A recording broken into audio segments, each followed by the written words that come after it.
الرجيم بسم الله الرحمن الرحيم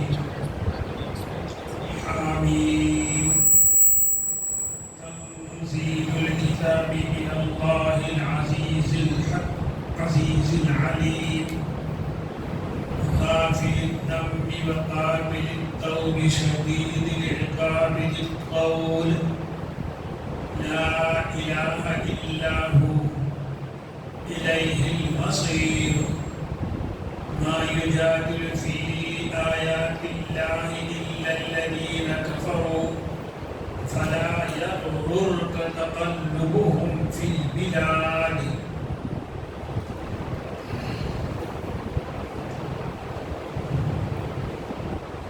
بھائیو یہ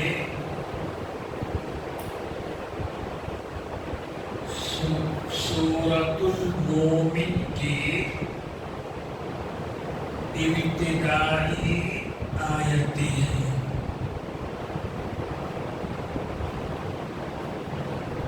قرآن کریم کی 7 قرآن کریم کی 7 سورتوں کے شروع میں یہ لفظ آیا ہے حامیم۔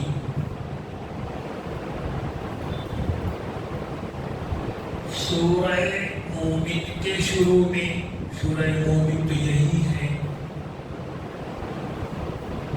سورہ مومن کے شروع میں سورہ حامیم سجدہ کے شروع میں سورہ شورا کے شروع میں اور سورہ زخرف کے شروع میں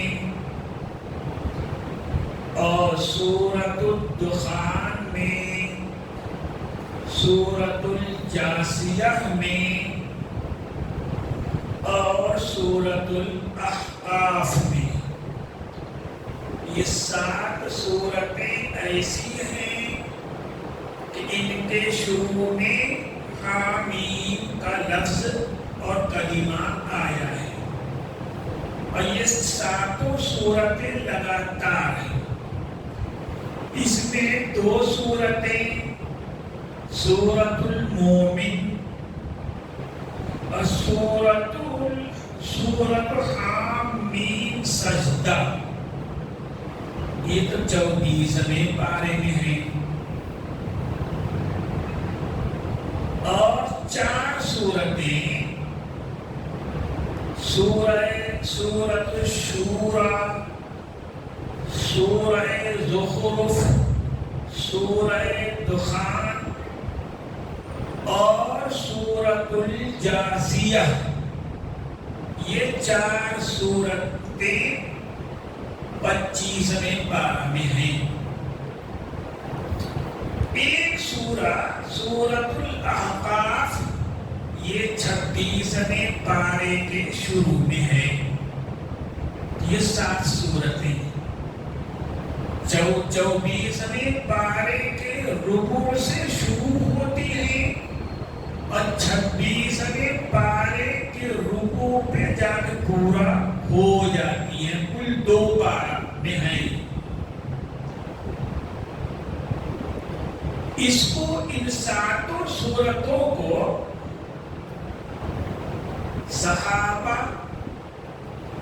2 نام دیتے تھے، آل حامیم اور حوامیم۔ حامیم کی جمع بنا دیتے تھے، کہتے تھے حوامیم۔ آل حامیم کا مطلب حامیم کے گروہ کی صورتیں، حامیم والی صورتیں۔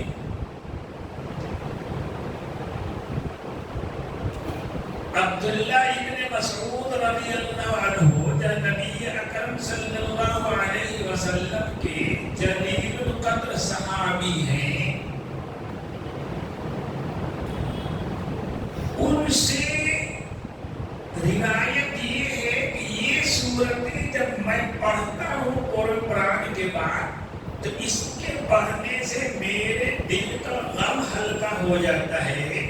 میرے دل میں سرور و انبساط کی کیفیت ہو جاتی ہے.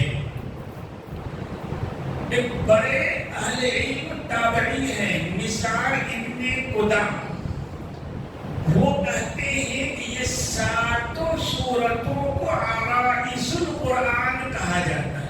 عرائس جمع عریسہ ہے، اور عریسہ معنی ہوتا ہے دلہن. عرائس القرآن قرآن کی دلہنیں، یعنی قرآن کی زیب و زینت، سجاوٹ. ان سے قرآن کے اندر حسن پیدا ہوتا ہے، قرآن ان سے سج دھج گیا ہے ان کی وجہ سے.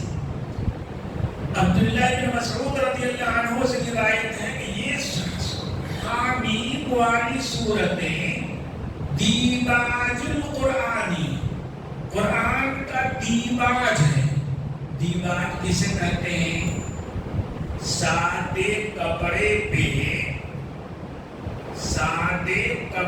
پہ اور خاص طور پر لیڈیز کے کپڑے پر بھی ہوتا ہے. سادے کپڑے پہ جو بیل بوٹے بنتے ہیں، نقش و نگار بنتے ہیں، انہیں کہا جاتا ہے دیباج. پہلے زمانے میں وہ عام طور پر ریشم کے بنتے تھے، تو دیباج معنی ہوتا ہے ریشم. تو دیباج کا معنی ہو ریشمی گوٹا، ریشمی زیب و زینت، سجاوٹ، یہ ہے. تو دیباج القرآن اس کا مطلب بھی وہی ہوا کہ ان صورتیں، یہ صورتیں قرآن کا جمال ہے، قرآن کی خوبصورتی ہے، قرآن کی زینت ہے. آگے دو باتیں ہوئی، اب تیسری بات سنو. صحابہ کہتے ہیں کہ جو شخص کی صبح و شام آیت الکرسی پڑھ لے اور سورہ مومن کی یہ آیت، پہلی دوسری آیت الیہ المصیر تک پڑھ لے، وہ ہر طرح کی آفت سے، بلیہ سے، غم حزن سے محفوظ رہے گا. ایک اور بات سنو، نبی اکرم صلی اللہ علیہ وسلم کی عادت شریفہ یہ تھی، اور حضور نے ہمیں بھی ویسا ہی کرنے کے لیے فرمایا ہے، کہا ہے کہ جب قرآن کریم کی کوئی ایسی آیت پڑھتے جس میں اللہ کی رحمت کا بیان ہوتا، تو ایسی آیت کو پڑھ کر کے دعا بھی کرتے تھے، اللہم ارحمنی، اللہم ارحمنی، اللہ میرے اوپر رحم کیجیے، اللہ میرے اوپر رحم کیجیے. جس آیت میں جنت کا تذکرہ ہوتا وہ اگر پڑھ لیتے تو آپ دعا کرتے اللہ ادخلنی الجنہ، اللہ پاک مجھے جنت میں داخل کیجیے.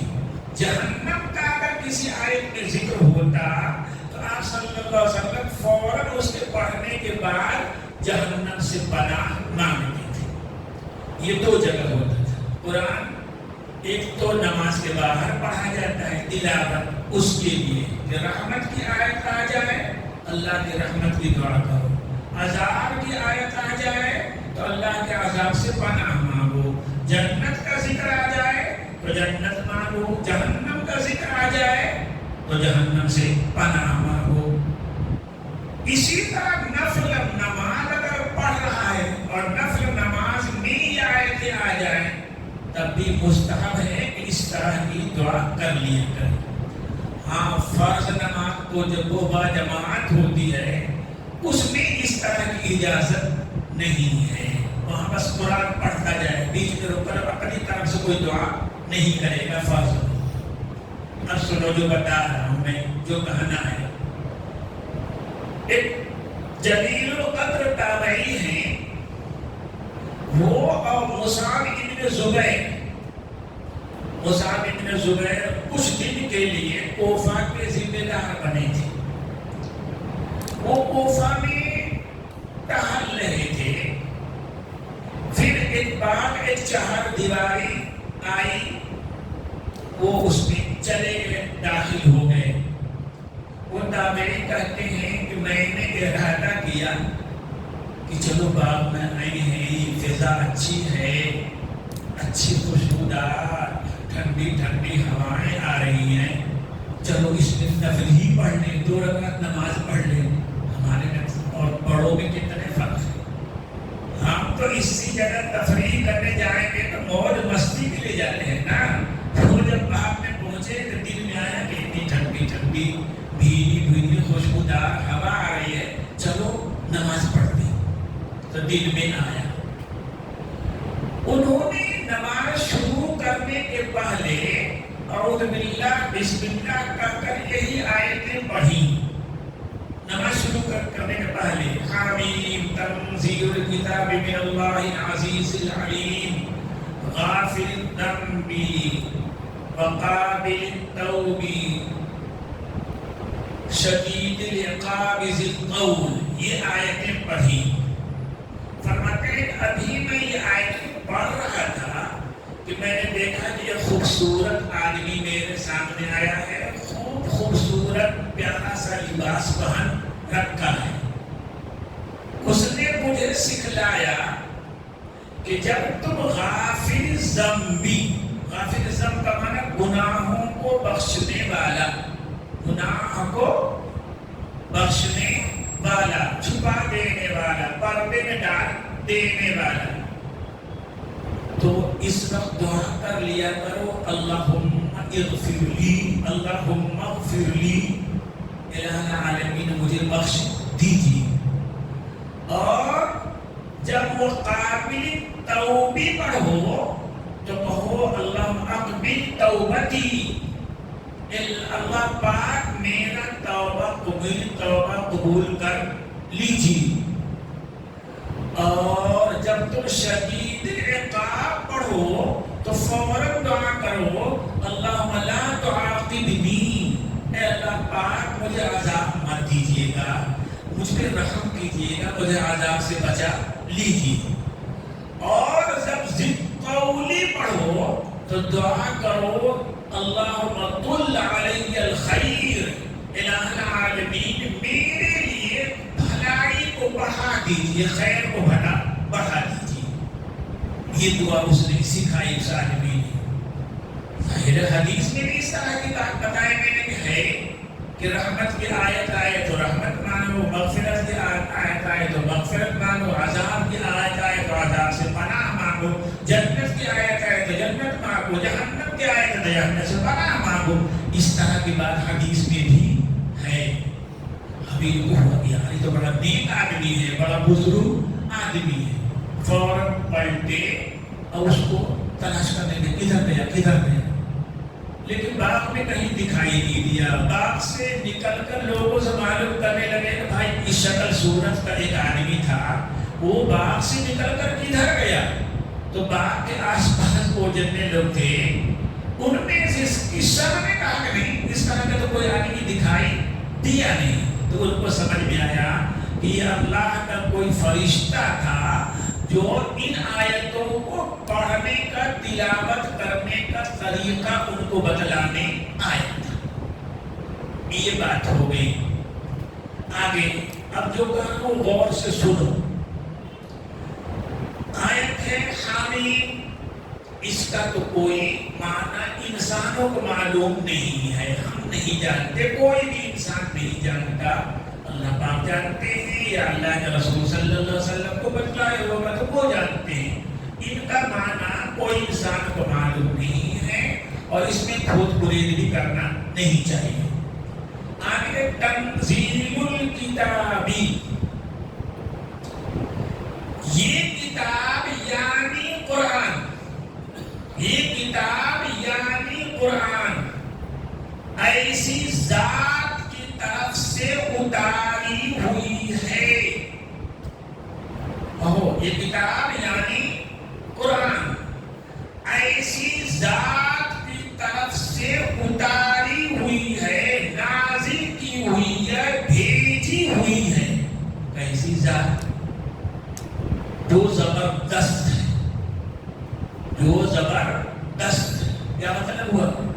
تو کسی چیز سے عاجز نہیں ہے نا؟ یفعل ما یشاء، جو چاہ لے گا وہ ہو جائے گا، جو بھی وہ چاہ لے گا ہو جائے گا، جو کرنا چاہے گا کرے گا، کوئی بھی اس کی راہ میں رکاوٹ بن نہیں سکتا، آڑ بن نہیں سکتا۔ عزیز اسی کہتے ہیں الذی لا یعجزہ شیء، عزیز وہ ہے جسے کوئی چیز عاجز نہ بنا سکے، کوئی شخص کوئی چیز صرف عاجز ہو نہیں، یہ نہیں ہو سکتا، یہ نہیں ہو سکتا، نہ یہ نہیں۔ آسمان بنانا چاہا بنا دیا، زمین بنانا چاہا بن گئی، انسان بنانا چاہا بن گیا، نبی بنانا چاہے بن گیا۔ اور یفعل ما یشاء، جو چاہتے ہیں وہ کرتے ہیں۔ ایسے ذات کو زبردست ہو، قوت والا ہو، طاقت والا ہو، جسے کوئی چیز اور کوئی انسان ہرا نہ سکے، اسے کہیں گے عزیز۔ تو مطلب ہوا کہ اللہ پاک عزیز کی طرف سے، یعنی غالب کی طرف سے، طاقتور کی طرف سے، آسمان ساتویں آسمان سے، عرش اعظم سے یہ قرآن چلا، جبریل امین کے واسطے سے، لوح محفوظ سے چلا، محمد تک پہنچا، اور بیچ میں کوئی بھی اس میں کوئی گڑبڑی پیدا کر نہیں سکا۔ جیسا اللہ پاک چاہتے تھے یہ کتاب محمد تک پہنچے، ویسے ہی اس کتاب کو پہنچتا، بیچ میں لاکھوں شیطان اور آئے، لیکن کوئی بھی اس میں کوئی تبدیلی اور ملاوٹ کر نہیں سکتا۔ اس لیے اللہ پاک نے اتارا تھا، عزیز نے اتارا تھا، اور قیامت تک اللہ نے اس کی حفاظت کا وعدہ کیا ہے۔ اس زبردست ہے، غالب ہے، ہر کام کر سکتے ہیں، اس لیے وہ لاکھ دشمن صحیح دے گے، قرآن قیامت تک ایسی جو کتو رہے گا۔ العلیم، وہ ذات علم والی، ہر شے جاننے والی ہے۔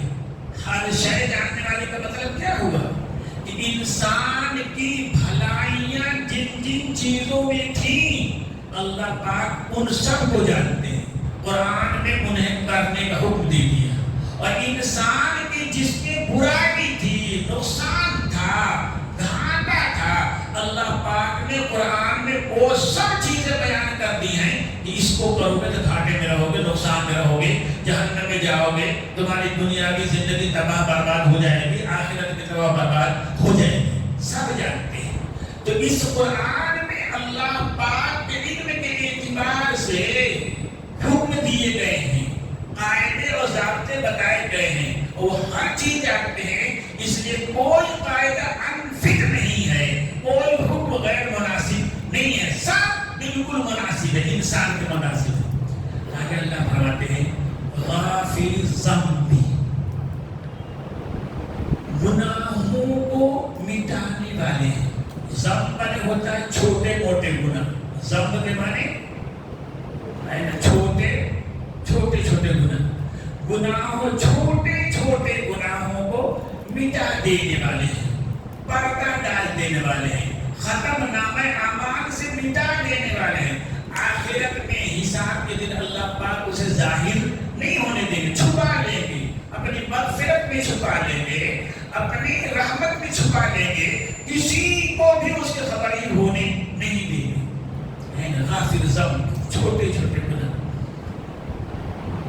اور فرمایا وقابل التوب، توب اور توبہ دونوں ایک ہی لفظ ہیں، اور بڑے بڑے گناہوں کی توبہ قبول کرنے والے ہیں، اور بڑے بڑے گناہوں کی توبہ قبول کرنے والے ہیں۔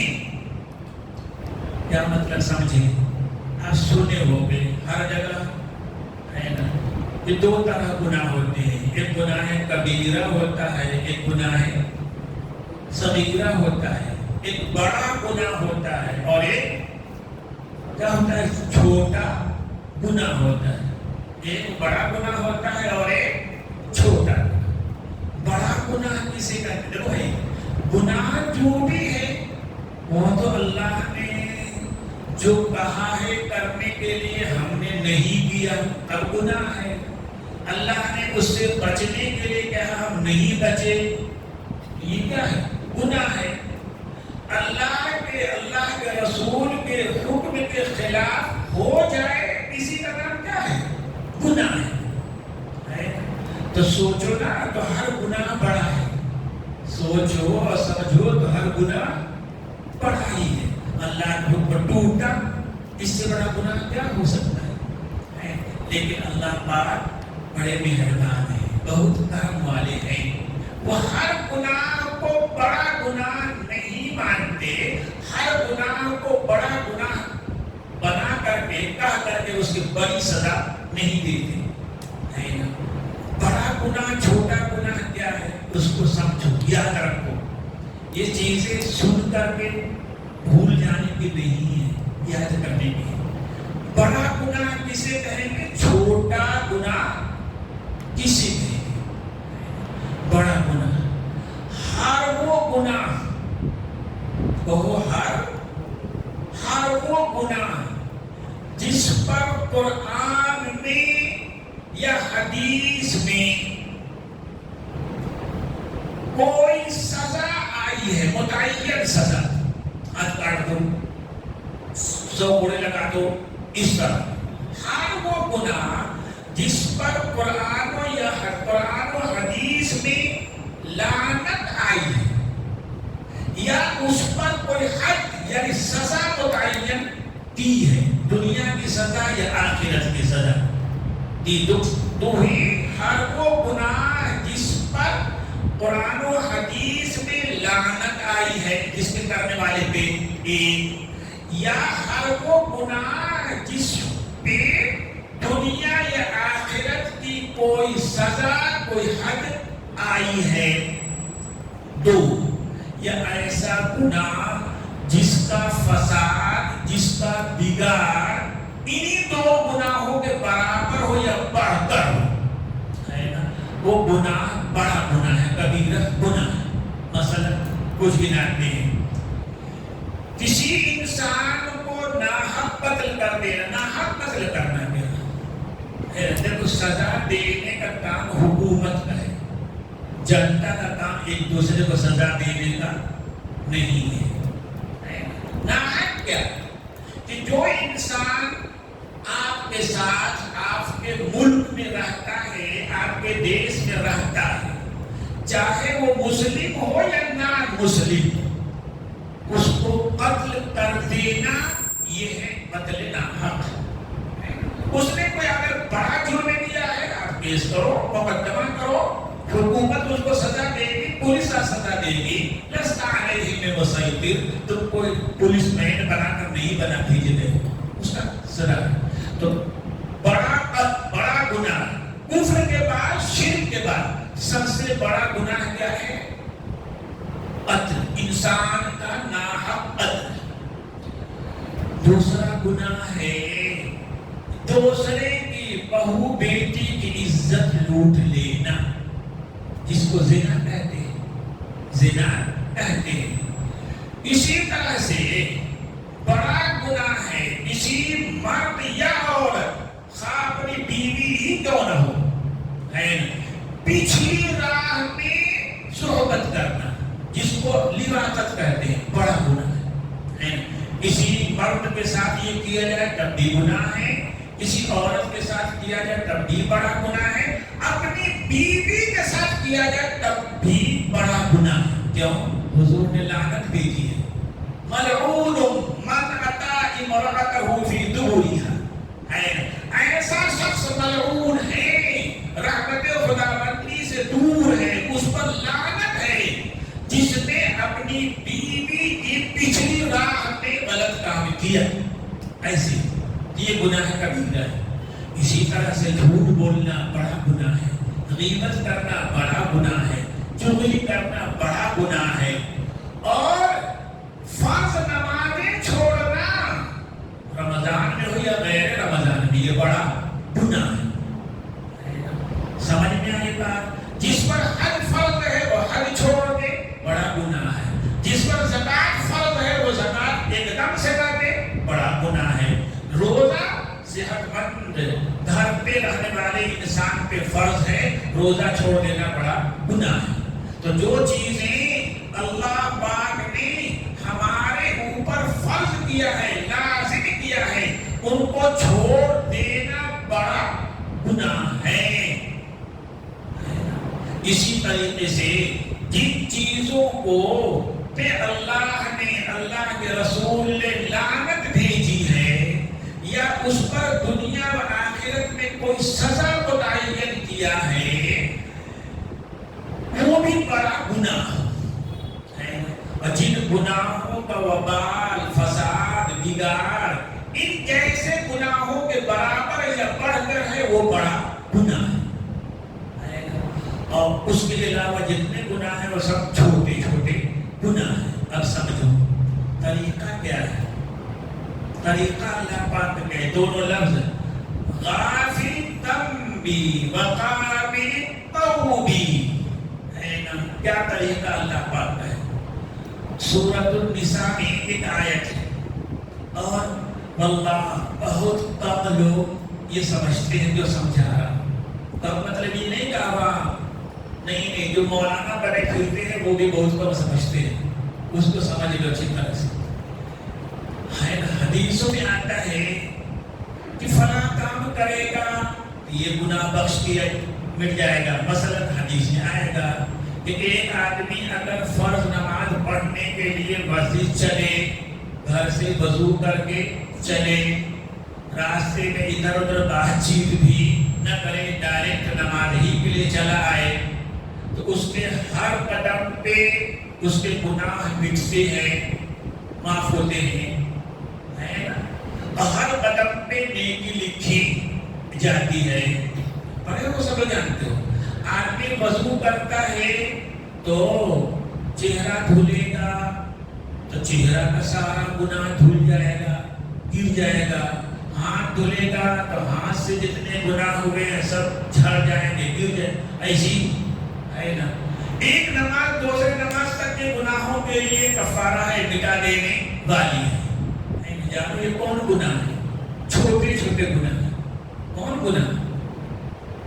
یہ وضو سے کون گناہ مٹا؟ چھوٹا گناہ. صغیرہ مسجد کی طرف چلنے سے ہر قدم پہ کون گناہ معاف ہو رہا ہے اللہ کی طرف سے؟ چھوٹا گناہ. چھوٹے چھوٹے گناہ، چھوٹے چھوٹے گناہ ہے نا. ہم نماز پڑھے ہے نا، کوئی بھی نیکی کرے گناہ مٹے ختم ہوگی. کون گناہ؟ چھوٹے چھوٹے گناہ. لیکن اس کے لیے بھی شرط ہے. نیکی کرنے سے، نماز پڑھنے سے، وضو کرنے سے، مسجد کی طرف آنے سے، روزہ رکھنے سے، ہر نیکی کرنے سے گناہ چھوٹے کم مٹیں گے. اس کے لیے اللہ پاک نے کہا ہے دیکھو ان تجتنبوا کبائر ما تنہون عنہ نکفر عنکم سیئاتکم.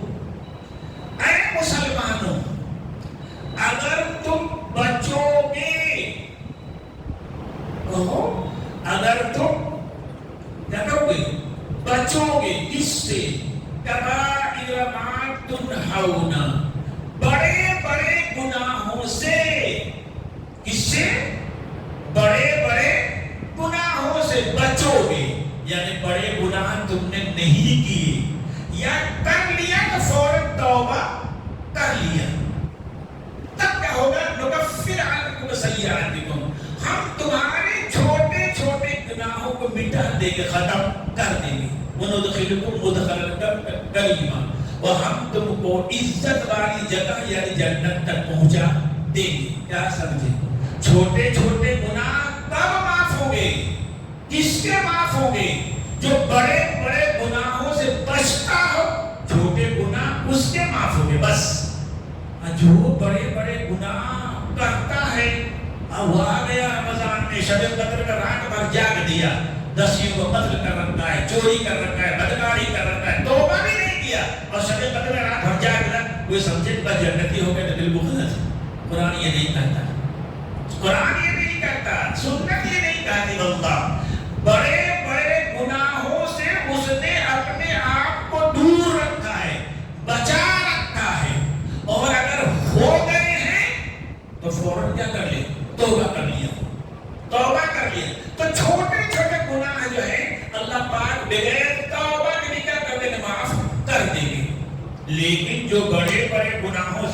بچتا، فرض کو ادا نہیں کرتا، نماز ادا نہیں کرتا، روزہ نہیں رکھتا، زکات نہیں دیتا، بڑے بڑے واجبات و فرائض کو چھوڑتا ہے، بڑے بڑے گناہ کو کرتا ہے، تو چھوٹے چھوٹے گناہ بھی اس کے نامہ اعمال میں رہیں گے، آخرت ان پر بھی پکڑ ہو جائے گی، رفع ہو جائے گی۔ سمجھ لیا؟ سمجھے؟ یہ غلط فہمی دور ہونا چاہیے۔ بڑے بڑے لوگ اس میں غلطی کر جاتے ہیں کہ نیکیوں کی وجہ سے، رمضان کی وجہ سے، جمعہ کی وجہ سے، نمازوں کی وجہ سے، عرفہ کا روزہ رکھنے کی وجہ سے چھوٹے چھوٹے گناہ بغیر توبہ کے اللہ پاک معاف کر دیتے ہیں، لیکن اس کے لیے شرط ہے، اس کے لیے شرط ہے کہ جتنے فریضے ہیں بندہ اسے ادا کرتا ہو اور سارے بڑے بڑے گناہوں سے کیا کرتا ہو؟ بچتا ہو، تب اس کے لیے جمعہ کفارہ بنے گا، تب اس کے لیے شب قدر 80 سال کی عبادت کے برابر ہوگی۔ اور اگر بڑے بڑے گناہوں سے نہیں بچتا ہے اور واجب فرض عبادت ادا نہیں کرتا ہے تو اللہ پاک نے ان کے لیے کوئی وعدہ نہیں کیا ہے، آخرت میں اس گناہوں پر بھی پکڑ ہو جائے گی، رفع ہو جائے گی۔ تو غافل ذنبی مطلب کیا ہوتا ہے؟ کرو کہ جو شخص کی بڑے بڑے گناہوں سے اپنے آپ کو بچاتا ہو، نماز اور جتنی فرض عبادتیں ہیں ان کو ادا کرتا ہے، اللہ پاک کہتے ہیں ہم اس کے چھوٹے چھوٹے گناہوں کو بغیر توبہ کے معاف کر دیں گے۔ ان الحسنات یذھبن السیئات، کوئی بھی نیکی کرے گا تو اس کے نیکی کا ثواب بھی ملے گا اور اس کے گناہ کو مٹا بھی دیا جائے گا۔ آگے وقابل التوب، اور توبہ قبول کرنے والے، توبہ کس سے؟ بڑے بڑے گناہوں سے۔ کس سے؟ اس کے لیے بھائی بڑے بڑے گناہ بتایا ابھی، بڑے بڑے بڑے سب سارے گناہوں میں سب سے بڑا گناہ کفر ہے، شرک ہے، اللہ کو نہ ماننا، اللہ کے ساتھ کسی کو ساتھ ہی ماننا، یہ سب سے بڑا گناہ ہے۔ یہ تو کفر و شرک یہ بہت اکبر الکبائر ہے، سب سے بڑا گناہ ہے، سب سے بڑا گناہ۔ یہ گناہ تو بغیر توبہ کے معافی نہیں ہوگا، یعنی کفر سے توبہ کرے، شرک سے توبہ کرے، ایمان لے آئے، تب جا کے کفر کا گناہ مٹے گا، ختم ہوگا۔ بغیر ایمان لائے کفر کا گناہ ختم نہیں ہو سکتا۔ ایک بات یاد سمجھو، ایمان دو چیزیں، سب سے بڑی نیکی کیا ہے؟ کہو، سب سے بڑی نیکی کیا ہے؟ جانو، ایمان ہے۔ کون ہے؟ ایمان۔ اور سب سے بڑی برائی کیا ہے؟ وہ کیا ہے؟ کفر و شرک۔ اب جو شخص ایمان لے آیا، جو شخص ایمان لے آیا، وہ اس نے سب سے بڑی نیکی کر لی، سب سے بڑی نیکی کر لی، سمجھ میں آئی بات؟ اور سب سے بڑے گناہ کفر و شرک سے اس نے اپنے آپ کو بچا لیا۔ پھر اللہ پاک ایسے شخص کے لیے وعدہ کرتے ہیں کہ جو اور جتنے بڑے بڑے گناہ ہیں ان سے توبہ کر لے۔ توبہ کر، توبہ کیا ہے؟ چار چیز کا نام توبہ ہے۔ کئی چیز کا؟ چار چیز کا۔ گناہ ہو گیا، دل شرمندہ ہو جائے، پہلی بات دل شرمندہ ہو جائے، دل پچھتائے کہ کیا ہو گیا، کیا ہو گیا، نہیں ہونا چاہیے تھا، تو شرمندگی ہو، پچھتاوا ہو، پہلی بات۔ اور دوسری یہ ہے اس گناہ کو فوراً چھوڑ دے، اس گناہ کو فوراً چھوڑ دو۔ ہاں، یہ نہیں کہ چوری بھی کر رہا ہے، کسی کا کھیت بھی اکھاڑ رہا ہے، کسی کی مرغی پکڑ رہا ہے، توبہ لگاتا ہے، نہ بابا، ہے نا۔ پہلی شرط یہ ہے کہ دل میں شرمندگی ہو، پچھتاوا ہو، اور دوسری بات کیا کہ فوراً چھوڑ دو۔ اور تیسری چیز کیا ہے؟ تیسری چیز ہے کہ آئندہ زندگی بھر نہیں کروں گا، یہ ٹھان لے، طے کر لے، ہے نا۔ ہو جائے تو الگ بات ہے، لیکن اس وقت تو ٹھان کہ کبھی بھی میں یہ کام کروں گا نہیں۔ یہ تین چیزیں۔ اور چوتھی چیز یہ ہے کہ جو حق ضائع ہوا ہے شریعت نے اس کی قضا رکھی ہے تو قضا کر. نماز چھوٹی فرض چھوٹ گیا ہے, گناہ کبیرہ ہے نا. اب تو پہلے تو نماز چھوڑنے پہ شرمندہ ہو, پچھتا. دوسری یہ ہے کہ یہ طے کر لے کہ مجھے نماز نہیں چھوڑنی ہے, نماز پڑھنی شروع کر دے, نماز پڑھنی شروع کر دے اور طے کر لے کہ آئندہ اب کبھی مجھے نماز چھوڑنی نہیں ہے. پھر زندگی کے پہلے, اس کے پہلے جتنی نمازیں چھوٹ گئی ہیں ان کی قضا پڑھ, تب جا کے توبہ ہوگا, تب جا کر کے توبہ ہوگا. سمجھ میں آئی بات؟ اور اگر کسی انسان کا حق مار رکھا ہے تو وہ حق اگر ایسا ہے کہ اس کو پورا کیا جا سکتا ہے, دیا جا سکتا ہے, تو وہ حق اس کا دے دو, اس کا حق دے دو. کسی کا مال تم نے دبا رکھا ہے, اللہ پاک نے تمہارے دل میں اپنا خوف پیدا کیا, تم کو اس مال دبانے پہ شرمندگی ہوئی اور تم نے طے کر لیا کہ اب آئندہ میں کسی انسان کا کوئی حق نہیں ماروں گا, کوئی حق دباؤں گا نہیں. ٹھیک ہو گیا, بہت اچھا. لیکن جو اس کا مال ہے لیا کہ واپس کر, پھر توبہ کر, پھر توبہ قبول ہوگی. یہ نہیں کہ لوٹ کے بیٹھ گیا کھا کر کے ہاپ کر کے اور توبہ کر رہا تھا, نہیں. جس کا حق تم نے مارا ہے اس کا حق لے جا کر کیا کر دو, ادا کر دو, ادا کرنے کے لیے ہے. سمجھ میں آئی بات؟ یہ مطلب دیکھو, حق ادا کرنا. کسی عورت سے خدا نخواستہ نعوذ باللہ, اللہ میری بچائے آپ کو بچائے, غلط کاری ہو گئی تو یہاں یہ نہیں ہے بس شرمندہ ہو, آئندہ اس عورت کے ساتھ یا کسی عورت کے ساتھ میں کوئی غلط کام نہیں کروں گا, غلط نیت سے چھوڑوں گا بھی نہیں. یہ طے کر, ہے نا, اللہ کے سامنے رو گر گرا, اللہ معاف کر دیں گے. اب یہاں نہیں ہے کہ کیا کہ جا کے اس عورت کے گھر والوں سے کہے کہ تمہاری بیٹی کے ساتھ میں نے ایسا کر لیا تھا, مجھے معاف کر دو, ہے نا. یہ شریعت جائز نہیں کہتی. یہ تم اس کا حق ادا نہیں کر رہے, اس کو اور بھاڑ میں دھو رہے ہو, ہے نا. تو جو گناہ ہو چکا اسے چھپاؤ, دوسرے کے سامنے اسے ظاہر مت کرو, اللہ پاک اسے پسند نہیں کرتے. سمجھ میں آئی بات؟ تو میں اسی کو میں نے کہا کہ وہ حق اگر ایسا ہے کہ ادا کیا جا سکتا ہے تو ادا کرو. تو قرآن کا وقابل التوب, کفر سے, شرک سے, بڑے بڑے گناہوں سے توبہ کرنے والے, یعنی انہیں چھوڑ دینے والے, اس پر پچھتانے والے, اس پہ رونے گڑگڑانے والوں کی توبہ اللہ پاک قبول کرنے والے ہیں.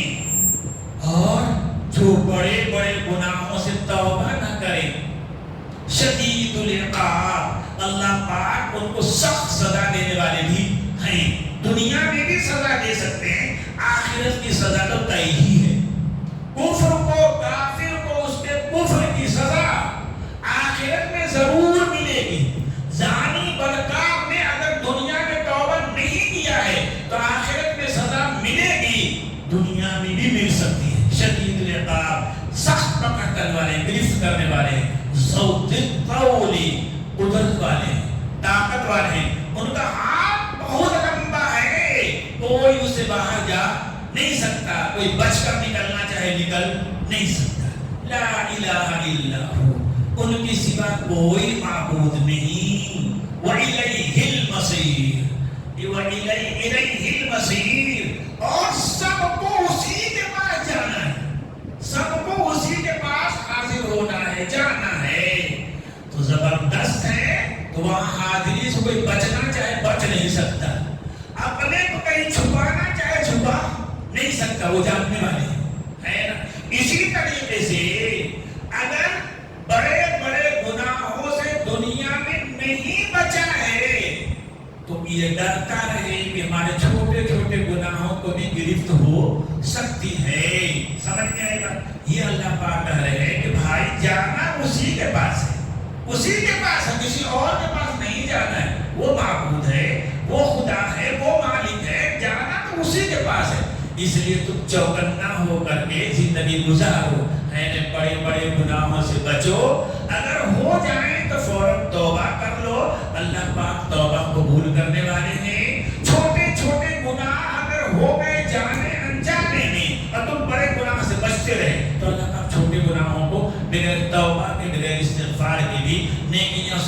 کرو گے نیکیاں کا ثواب بھی ملے گا، اس کے ذریعے گناہ بھی مٹتے رہیں گے. فآخر دعوانا الحمدللہ رب العالمین. اللہم انت السلام ومنک السلام تبارک یا ذا الجلال والاکرام. اللہم صل علی سیدنا محمد وعلی آلہ وصحبہ. لا الہ